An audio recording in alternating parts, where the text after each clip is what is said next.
আজকে বাড়িতে বানাবো রেস্টুরেন্টের মতো চিলি চিকেন। তো আজকে চিলি চিকেন খাওয়ার খুব ক্রেভিং হচ্ছিল, তাই ভাইকে বললাম যে তুই বাজার থেকে চিকেনটা নিয়ে আয়, ব্যাস আজকে বাড়িতেই চিলি চিকেন বানাবো। তো কিভাবে বানাচ্ছি তোমরা প্রথম থেকে ভিডিওটা দেখতে থাকো।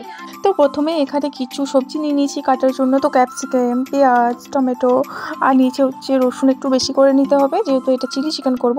তো চলো এরপর চিকেনটা প্রিপেয়ার করে নিই ভালো করে। তো এখানে আমি 500 গ্রামের মতো চিকেন নিয়েছিলাম। তারপর কিছুটা আদা রসুনের পেস্ট, সব রকমের গুঁড়ো মশলা, তারপর পরিমাণ মতো লবণ, আর দিয়েছিলাম হচ্ছে সয়া সস, আর দিয়েছিলাম একটা ডিম।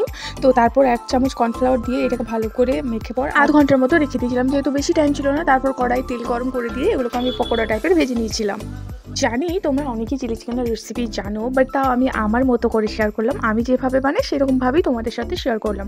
তো তারপরে চিকেন পকোড়াগুলোকে ভেজে পর আবার তেল দিয়ে পেঁয়াজ আর ক্যাপসিকামটাকে হালকাভাবে ভেজে নিচ্ছিলাম। তো তারপর এখানে একটা সস রেডি করেছিলাম। এখানে 3 ধরনের সস ছিল, সয়া সস, টমেটো সস আর ছিল চিলি সস। তো এটাকে এইভাবে একটা বাটিতে সবগুলো মিক্স করে পর ওটার মধ্যে দিয়ে দিয়েছিলাম। তোমরা এইভাবেও দিতে পারো, আবার ডাইরেক্টও দিতে পারো, বাট এইভাবে দিলেই একটু বেটার হবে। তো তারপরে দেখো আমাদের ফাইনালি রেডি হয়ে গেল রেস্টুরেন্টের মতো চিলি চিকেন। জানো তো আমার রেস্টুরেন্ট থেকে না বাড়িতে বানানো চিলি চিকেনটা খেতে বেশি টেস্টি লাগে।